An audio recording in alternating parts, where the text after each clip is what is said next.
কোটা সংস্কার আন্দোলন ঘিরে সহিংসতায় নিহতের ঘটনায় বিচার দাবিতে রাজধানীতে দ্রোহের মিছিল করেছে নানা শ্রেণী পেশার মানুষ।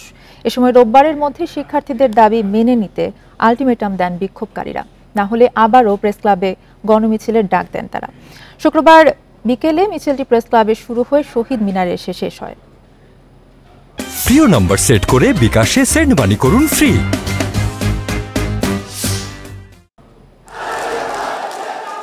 শুক্রবার বিকেল ৩টা, স্লোগানে মুখর হয়ে ওঠে জাতীয় প্রেস ক্লাব এলাকা।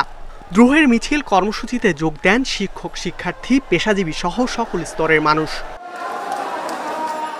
কোটা সংস্কার আন্দোলন সহিংসতায় মুগ্ধ আবু সাইদ সহ নিহতদের ছবি হাতে প্রতিবাদ জানান বিক্ষোভকারীরা। কেউ গান গেয়ে, কেউ গ্রাফিতি এঁকে হত্যার প্রতিবাদ ও সুষ্ঠু বিচার দাবি করেন। আমরা একটা ভয়ঙ্কর সময় পার করছি, একই সঙ্গে আমরা একটা অসাধারণ সৃষ্টিশীল সময় পার করছি। আমরা ভয়ঙ্কর দমন পীড়ন দেখছি, আমরা অসাধারণ প্রতিরোধও দেখছি। বিকেল ৩:৩০টায় শুরু হয় দ্রোহের মিছিল। দোয়েল চত্বর, কার্জন হল, টিএসসি হয়ে মিছিলটি যায় শহীদ মিনারে। আইনজীবী থেকে শুরু করে ডাক্তার, ইঞ্জিনিয়ার, যত কমিউনিটির পেশাজীবী মানুষ ছিল সবাই চলে এসেছে। মা ১০-১৫ দিন গর্ভে রাখে, ছেলে মারা গেলে বাপে পরিশ্রম করে ঢাকায় বাটা লেখাবো, তাকে গুলি করে মারবে। এতগুলো মানুষ, এত তাজা প্রাণ হারালাম, এটার যে একটা রাগ হবে ওরা কি এখনো বুঝে নাই? সরকার বলতেছে আমরা শিক্ষার্থীদেরকে কিছু বলবো না, কিন্তু যাদের গ্রেফতার করা হয়েছে আমরা দেখছি ৮০%-এর উপরে দেখা গেছে যে যাদের কোনো পলিটিক্যাল লিনিং নাই, যারা সাধারণ মানুষ, শিক্ষার্থী। এ সময় শিক্ষার্থী সহ সাধারণ মানুষকে গ্রেপ্তার ও হয়রানির তীব্র প্রতিবাদ জানান বিক্ষোভকারীরা। সরকার যেহেতু ছেলেপেলেদের নিরাপত্তা দিতে পারছে না, বাড়ি বাড়ি গিজলি এটা করছে, বাচ্চাদেরকে ধরে নিয়ে যাওয়া হচ্ছে। আন্দোলনে যত ছাত্ররা যুক্ত হয়েছি সকলে, ছাত্র জনতা সকলের কাছে প্রতিশ্রুতি জানিয়েছি যে আমরা আন্দোলন থামাবো না। ইতিহাসে শিক্ষা হচ্ছে বাংলাদেশের মানুষ কখনোই পরাজিত হয় না। রোববারের মধ্যে গ্রেপ্তার সবার মুক্তি সহ শিক্ষার্থীদের সব দাবি মেনে নেওয়ার আহ্বান জানান তারা। তা না হলে নতুন কর্মসূচির ঘোষণা দেন তারা।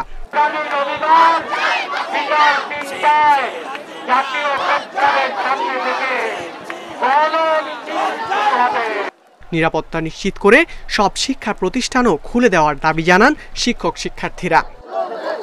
ইকরামুল কবির, ইন্ডিপেন্ডেন্ট নিউজ, ঢাকা।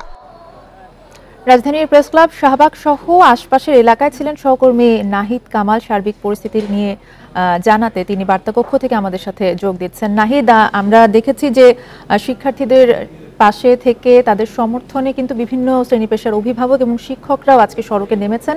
তারা আসলে কি কি দাবি নিয়ে সড়কে নেমেছেন, কি জানিয়েছেন? জি, আজকে কিন্তু আমরা যেটি দেখেছি একেবারে দুপুর থেকেই পূর্ব কর্মসূচির অংশ হিসেবেই বিভিন্ন শ্রেণীর পেশার মানুষ রাজধানীর বিশেষ করে শাহবাগ এবং প্রেস ক্লাব এলাকায় কিন্তু জড়ো হয় এবং বিশেষ করে জুম্মার নামাজের পরপরই আমরা দেখেছি অনেক আন্দোলনকারী বা বিক্ষুব্ধ জনতা যারা আছেন এবং বিভিন্ন শ্রেণীর পেশার মানুষ নামাজের পর কিন্তু যোগ দিয়েছেন তাদের যে কর্মসূচি আন্দোলনে এবং তারা মিছিল নিয়ে বিক্ষোভ মিছিল বের করে কিন্তু তারা রাজধানীর বিভিন্ন এলাকা প্রদক্ষিণ করেছে। সেই সাথে এক পর্যায়ে প্রেস ক্লাব এলাকায় জড়ো হয় হচ্ছে বাম দল সহ অন্যান্য রাজনৈতিক দলের বাইরে বিশেষ করে বিভিন্ন শ্রেণী পেশার মানুষরাই আজকে আমরা দেখেছি, শিক্ষক থেকে শুরু করে চারুকারুকলার শিক্ষার্থী থেকে শুরু করে, এবং যারা যোগ দিচ্ছেন তারা কিন্তু প্রতিবাদের ভাষা এবং তারা যেটি বলছেন আবু সাইদ, মুগ্ধ সহ যারা যেসব শিক্ষার্থী নিহত হয়েছেন তাদের এই মৃত্যুর প্রতিবাদে এবং তারা দ্রুত বিচারের দাবি যেমন করছেন এবং এর সাথে যারা জড়িত তাদেরকে দ্রুত যেন গ্রেপ্তার করা হয় সেই সব আলটিমেটামও কিন্তু তারা দিয়েছেন। সেই সাথে তারা যেটি বলছেন সারা দেশে যেসব শিক্ষার্থী এরই মধ্যে আইনশৃঙ্খলা বাহিনীর আওতায় আছে, গ্রেপ্তার আছে, গুম আছে বা তারা যেটি বলছেন গুমের অভিযোগও করছেন, সেই সাথে আন্দোলনকারীরা আজকে যারা ছিলেন বিক্ষুব্ধকারীরা তারাও কিন্তু বলছেন যে শিক্ষার্থীদের নিরাপত্তা যেমন নিশ্চিত করতে হবে এবং সারা দেশে যারাই প্রতিবাদ করছে তাদেরকে যেন কোনো হয়রানি করা না হয় সেটি যেন বন্ধের পাশাপাশি এই সাম্প্রতিক সময়ে যেই ধরনের ঘটনা ঘটেছে, যারা মারা গিয়েছেন এবং আহত যারা হয়েছে, এই ঘটনার সুষ্ঠু বিচার এবং এর সাথে জড়িত যারা আছেন তাদের কিন্তু ব্যবস্থা নেওয়ার কথা বলছেন। সেই সাথে তারা কিন্তু বারবারই বলছেন, এই সাথে যেই ৪ মন্ত্রীর পদত্যাগের কথাও বলছেন, সেই সাথে অন্য যেসব তাদের যে ৯ দফা দাবি আছে সেই দাবিগুলোর কথাও কিন্তু বলছেন। সেই ধারাবাহিকতায় আজকে তারা আগামীকালকে রোববার তাদের কিন্তু সারা দেশে বিক্ষোভ কর্মসূচিও রয়েছে। সেই কর্মসূচির সাথে তারা কিন্তু একত্রতা প্রকাশ করে সারা দেশের ছাত্রসহ অন্যান্যদেরকেও এগিয়ে আসতে বলেছে। তারা তাদের পরবর্তী কর্মসূচি কি রোববার পালন করবে এরকমটা জানিয়েছে। তাদের আলটিমেটামের বিষয়ে আসলে কি জানতে পেরেছেন? জি, আসলে তাদের আলটিমেটাম কিন্তু বৃহস্পতিবারও তারা কর্মসূচি ঘোষণা করেছিল এবং আজকে আমরা সন্ধ্যার পরে যেটি দেখেছি, যেহেতু ঢাকা থেকে কেন্দ্রীয় কর্মসূচি ঘোষণা করা হয়, সেই ক্ষেত্রে ঢাকা থেকে যেটি জানিয়েছে আগামীকাল সারা দেশে তাদের বিক্ষোভ কর্মসূচি ঘোষণা করেছে এবং পরদিন তাদের আরও বৃহত্তর আন্দোলনের ঘোষণাও কিন্তু তাদের আছে। কালকের যে বিক্ষোভ কর্মসূচি সেটিকে মাথায় রেখে এর মধ্যে আইনশৃঙ্খলা বাহিনীর সদস্য যারা আছেন তারাও কিন্তু সতর্ক অবস্থানে আছেন এবং তারা যেটি বলছেন, যারা বিক্ষোভ করবে, আন্দোলন করবে, প্রতিবাদ করবে, তাদের যেন কোনো প্রকার হয়রানি করা না হয়, তাদের যেন কোনো প্রকার তাদেরকে যেন মামলা বা তাদেরকে গ্রেপ্তার বা তাদেরকে যেন কোনো প্রকার হয়রানি করা না হয় সেই বিষয়টি বলছেন। এবং আজকে যেটি দেখেছি উত্তরা, সায়েন্স ল্যাব সহ বেশ কিছু জায়গায় কিন্তু সংঘর্ষের ঘটনা ঘটেছে এবং অনেক শিক্ষার্থী, সাধারণ মানুষের আহতের ঘটনাও কিন্তু আছে। সেই সাথে রাজধানী বিশেষ করে খুলনায় একজন কনস্টেবলের মৃত্যুর ঘটনা আছে এবং হবিগঞ্জে আরও একজনের কিন্তু মৃত্যুর ঘটনা আছে। আজকে সারা দেশে মোটামুটি 2 জনের মৃত্যুর ঘটনার পাশাপাশি অনেক কয়েকশো হতাহতের ঘটনা কিন্তু সারা দেশে আছে। এই ছিল আসলে মূলত আজকে ঢাকার আন্দোলনের সর্বশেষ পরিস্থিতি। বার্তা কক্ষ থেকে নাহিদ কামাল জানাচ্ছিলেন। সারা দেশের মতো আসলে চট্টগ্রামেও শিক্ষার্থীরা আন্দোলন করেছেন, অবস্থান কর্মসূচি পালন করেছেন। সেখানকার অবস্থা জানবো, চট্টগ্রাম থেকে জানাচ্ছেন সহকর্মী আব্দুল্লাহ রাকিব। শিক্ষার্থীরা তাদের কর্মসূচি কিন্তু চট্টগ্রামে পালন করেছে এবং চট্টগ্রামে কিন্তু এক ধরনের সহিংসতার খবরও পাওয়া গিয়েছে। আপনি ছিলেন সেখানে সারাদিন মাঠে, কি দেখেছেন?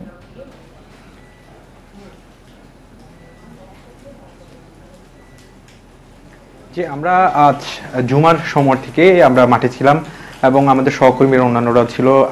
মূলত চট্টগ্রামে আজকে সারা দেশের যে কর্মসূচি ছিল বৈষম্য বিরোধী ছাত্র আন্দোলনের শিক্ষার্থীদের, তাদের সেই কর্মসূচিও চট্টগ্রামও যে আন্দরকিল্লা শাহী জামে মসজিদ, তারা সেটিকে আসলে তাদের মূল কেন্দ্রবিন্দু করে এবং সেখানে জুমার নামাজের পরে বিপুল পরিমাণ শিক্ষার্থী, অর্থাৎ শুধু শিক্ষার্থীর পাশাপাশি অন্যান্য যে শ্রেণী পেশার মানুষজন ছিল, আমরা বিভিন্ন শ্রেণী পেশার মানুষজনকে সেখানে দেখেছি এবং বিভিন্ন বয়সী, এবং তারা শান্তিপূর্ণভাবে সেই বিক্ষোভ যে মিছিলটি শুরু করে জুমার নামাজের ঠিক পরপরই এবং সেটি লালদিঘি হয়ে সেটি নিউ মার্কেট মোড়ে এসে তারা অবস্থান নেয় এবং সেখানে তারা বিক্ষোভ করে এবং অনেকক্ষণ তারা সেখানে নানা ধরনের তাদের যে দাবি দাওয়াগুলো আছে সে দাবি দাওয়ার বিষয়ে তারা স্লোগান এবং অনেকে সেখানে বক্তব্য রাখার চেষ্টা করেন। আমরা দেখেছি এই প্রোগ্রামকে ঘিরে চট্টগ্রামের যে বিভিন্ন পয়েন্টে পুলিশের সকাল থেকেই মানে তাদের যে লক্ষণীয় যে উপস্থিতি সেটি দেখেছি এবং তারা সব ধরনের প্রস্তুতি রেখেছিলেন যে কোনো ধরনের সহিংসতা পরিস্থিতি এড়াতে।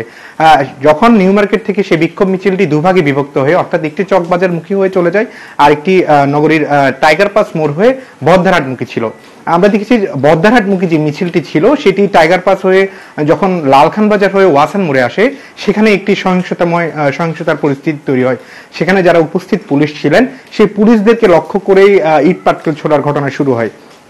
আমরা আজকের যে পুলিশের অবস্থানটি দেখেছি, পুলিশ একেবারেই নীরব ভূমিকা ছিল, অর্থাৎ পুলিশ কোনো ধরনের তাদের যে উস্কানি, সেই উস্কানিতে কোনো ধরনের তারা পুলিশ সেখানে তারা মারমুখী অবস্থান, সেই ধরনের কোনো অবস্থানই আমরা দেখিনি।